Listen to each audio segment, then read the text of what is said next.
देखो देखो कैसी बातें हैं यहाँ पे, साथ है और साथ ना भी।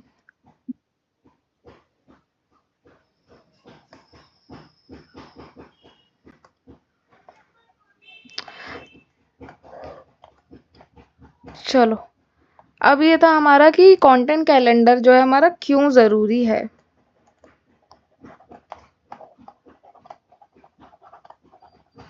कंटेंट कैलेंडर क्योंकि मैंने कहा था कि 2 होते हैं, तो हम दोनों बताएँगे कि प्री वाला क्यों ज़रूरी है और पोस्ट वाला क्यों ज़रूरी है। दोनों के अपने तरीके हैं। प्री वाला देखो बच्चे इसलिए ज़रूरी है,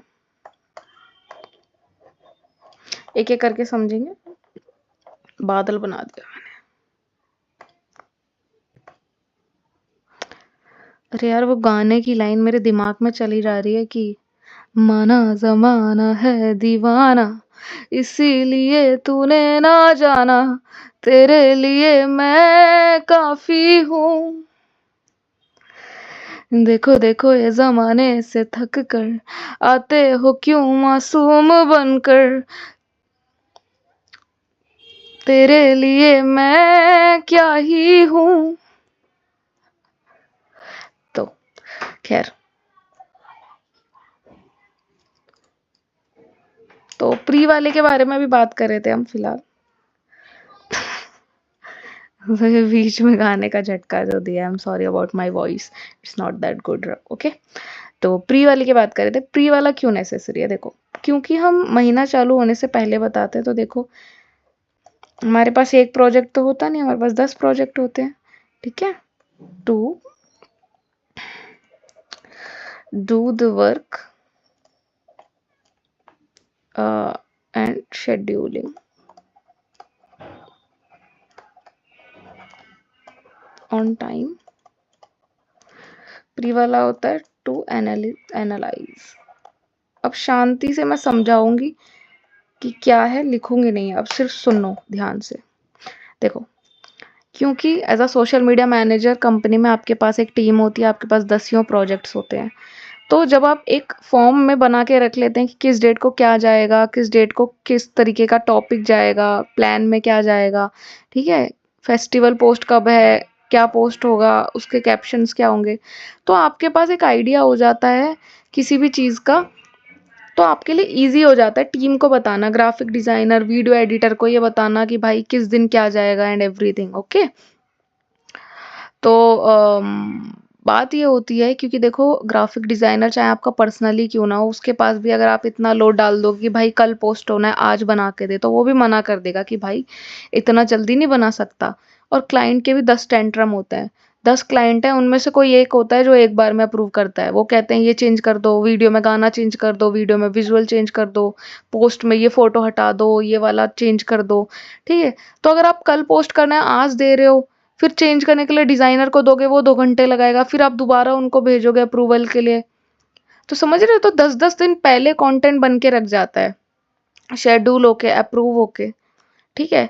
अगर आप रोज़ कुआँ खोदोगे, रोज़ पानी भरोगे, तो ऐसा थोड़ी ना होता है, पहले से करके रखना पड़ता है। ये बहुत हौच-पौच की चीज़ है सोशल मीडिया। अगर आप तरीके से चलोगे, वैसे तो आप कुछ भी हग्गूपना कर लो, कुछ भी गंदा काम कर लो, ठीक है। लेकिन आप ये सारी चीज़ें, ये कोई क्यों कॉपी किताबों में नहीं पढ़ा रहा है, कोई क्यों कोर्स में नहीं दे रहा है, क्योंकि किसी को पता ही नहीं है। सब बस रोज़ उठ के कुछ भी करने लग जा रहे हैं सोशल मीडिया पे। ये नेसेसरी इसलिए है चीज़ें, टू ऑन टाइम वर्क देने के लिए, शेड्यूलिंग ऑन टाइम होने के लिए। 10 बजे जाना है सुबह, कल परसों तो 10 बजे चला जाना चाहिए किसी भी हाल में। 4 दिन पहले बना के रखो, 5 दिन पहले बना के रखो। मेरा काम हफ्ते-हफ्ते भर पहले शेड्यूल होता है, तो सोचो वो पोस्ट बनी कितने दिन पहले होगी, सोचा मैंने उसके लिए कितने दिन पहले होगा। समझ रहे हो ये चीज़ें? कुछ इम्प्रॉम्प्टू चीज़ें होती हैं, बट सोशल मीडिया में अगर आप जब तक कोई न्यूज़ चैनल या कुछ ऐसे पे काम नहीं कर रहे हो, तब तक आपको इम्प्रॉम्प्टू पे करने का ऐसा कुछ नीड है नहीं। ठीक है, फेस्टिवल वही गिने चुने 10-12 हैं कि वो 25 दिसंबर को क्रिसमस आना है तो 25 को आना है। समझ रहे हो? तो उसके लिए अभी से बना के रख लो। कैलेंडर में 25 तारीख को डाल दो, क्रिसमस पहुंच जाएगी। तो ज़रूरी इसलिए होता है, देखो मान लो 25-27 तारीख को मैंने कंटेंट कैलेंडर बना के रख लिया 1 तारीख से अगले 30 दिसंबर तक का। 27-28 को मैंने काम दे दिया कि मैंने कहा ये वाली रील बना दो, जाएगी। 28 तारीख को वो रील बन के तैयार हो गई, क्लाइंट को दिया। क्लाइंट ने बोला कि यार इसमें ये विजुअल चेंज कर दो वीडियो का, ठीक है? तो मैंने विजुअल चेंज करवा दिया, कैप्शन में ठीक था, उसने कहा अप्रूव कर दिया, उसने कहा ओके। तो मैंने 1 तारीख के लिए शेड्यूल कर दी। फिर 30 तारीख को एक और पोस्ट बनी जो 3 तारीख के लिए शेड्यूल हो गई। फिर 1 तारीख को पोस्ट बनी जो 7 तारीख के लिए हो गई। समझ रहे हो? और हमें पहले से पता है कि क्या करना है, तो उसको तुम अपने डिज़ाइनर को या वीडियो एडिटर को भेज दो कि ये पोस्ट इस डेट को जानी है, इसके हिसाब से बना के रख लो। वो बना देगा आराम से, उसको भी वर्क एकदम पता रहेगा। रोज़ सुबह उसके सर पे जाके तांडव थोड़ी ना करो कि मैनेजर बन गए हैं तो, हैं? मैनेजर हो तो अपने तरीके से भी काम करना होता है बेटा, ठीक है? तो ये है प्री वाला क्यों नेसेसरी है। बाकी तो मैंने काफ़ी समझा दिया है, ऊपर तो समझ आ जाएगा। पोस्ट वाला देखो क्यों ज़रूरी है। पोस्ट वाला देखो इसलिए ज़रूरी होता है कि आप मंथ में देखो आप जितने हर महीने डिफरेंट कंटेंट जाता है, पर मंथ हम कुछ ना कुछ कोशिश करते हैं कि डिफरेंट रखें कंटेंट को। इस बार मीम रील ज़्यादा डाल दी, इस बार इस पर्टिकुलर टॉपिक पे रील डाल दी, इस बार कुछ नया करने की हमने कोशिश करी। तो जब हम एनालाइज करते हैं कि कहाँ पे इंस्टाग्राम पे कौन सी तरीके की रील पर या कौन सी तरीके के पोस्ट पर ज़्यादा व्यूज़ आ रहे हैं, तो नेक्स्ट मंथ हम अगर इस महीने मीम रील पर बहुत अच्छा व्यू गया कि 10,000 व्यूज चले गए एकदम से, तो नेक्स्ट मंथ मैं कोशिश करूंगी कि कम से कम 2 या 3 मीम रील रखूं। तो जब मैंने नेक्स्ट मंथ मीम रील 3 रखी तो भाई तीनों पे 50,000 व्यूज आ गए, भाई मैं तो खुशी हो गई। तो फिर हमने अपने पेज को कुछ इस तरीके से मोल्ड कर लिया कि हमें पता चल गया कि हमारी ऑडियंस को चाहिए क्या। ठीक है, इसीलिए एनालाइज करना हमारे अपने लिए बहुत ज़रूरी है ये चीज़ कि कौन सी पोस्ट अच्छा रिस्पॉन्स दे रही है, कौन सा कंटेंट अच्छा रिस्पॉन्स दे रहा है, कौन सा कंटेंट अच्छा रिस्पॉन्स नहीं दे रहा है, कौन सा पुराना ट्रेंड हो चुका है, कौन सा नया ट्रेंड हो चुका है, what we should try next and what we should not. Okay, तो इसलिए ये चीज़ ज़रूरी है। समझ आ गया? दोनों मैंने समझा दिया है, ज़्यादा कुछ लिखना था। लिंक टू ऐड तो मैंने यही बताया था कि अगर देखो ट्रिप बुक करवा ले में मेरे पास फेसबुक इंस्टा है तो मैं फेसबुक और इंस्टा का ही लिंक ऐड करूँगी। ठीक है, मान लो कि अब दूसरा एनजीओ है, अब उसका फेसबुक भी है, इंस्टा भी है, ठीक है, एक्स भी है और लिंक्डइन भी है, तो उसके फिर चारों लिंक ऐड होंगे। तो एक बार मैं यहाँ पे करके दिखा देती हूँ।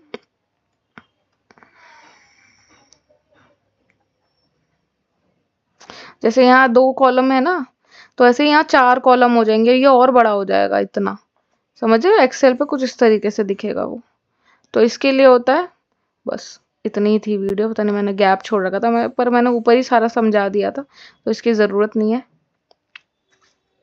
तो फिर से यही चीज़ बोलूँगी कि ये सारी चीज़ों के लिए एसएमएम के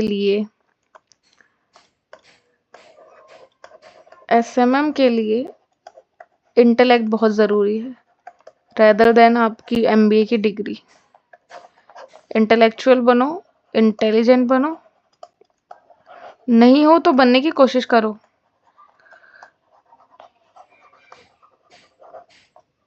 और perfect, no to procrastination, no to laziness, ठीक है?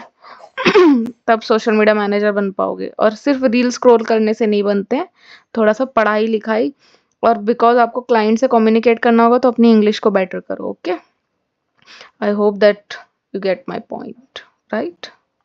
If you have ever posted on Instagram and thought can I earn from this, the answer is yes। ये स्लाइड लास्ट वाली 2 मैंने क्यों हर वीडियो में रख रखी है, ताकि मैं हर बार आपको ये बताऊं कि yes you can earn from social media, yes you can do a very crazy work। लोगों को लगता है भाई सोशल मीडिया का काम कितना क्रेजी है भाई, इंस्टा पे रील स्क्रॉल करते रहो एसएमएम बन के। हाँ, इजी है, तरीके से करोगे तो इजी है, तरीके से करना ही तो सिखा रहे हैं हम इस सीरीज में। ताकि आपको कोई ये ना बोल सके कि अरे काय का मैनेजर है, टीम ही आपको लात मार दे। तो इसलिए ये सब चीज़ें सीखना बहुत ज़रूरी है। Follow this 13-day series to become a social media manager without MBA. Yes, you can become, क्योंकि मैंने भी एमबीए नहीं करा है, मैंने दूसरी डिग्री करी है, वो मैं नहीं बताऊंगी। जर्नलिज्म करा है मैंने, ओके, उसमें मेरे 9+ ग्रेड है। मास्टर्स में। So yes, that's a nice one, right? Okay, so yes, तो बाकी एक्सपीरियंस बहुत है, तो I am a social media manager and Shruti Gupta. यहीं एंड होती है ये सीरीज हमारी। Day 4 comes to an end. So मिलते हैं डे 5 में with next topic, and follow करते रहें इस सीरीज को। 13 पार्ट्स में सोशल मीडिया मैनेजर खत्म। अरे नहीं, मतलब सोशल मीडिया का कोर्स खत्म। ठीक है, तो thank you for being here. मिलते हैं next day. Bye bye, Tata.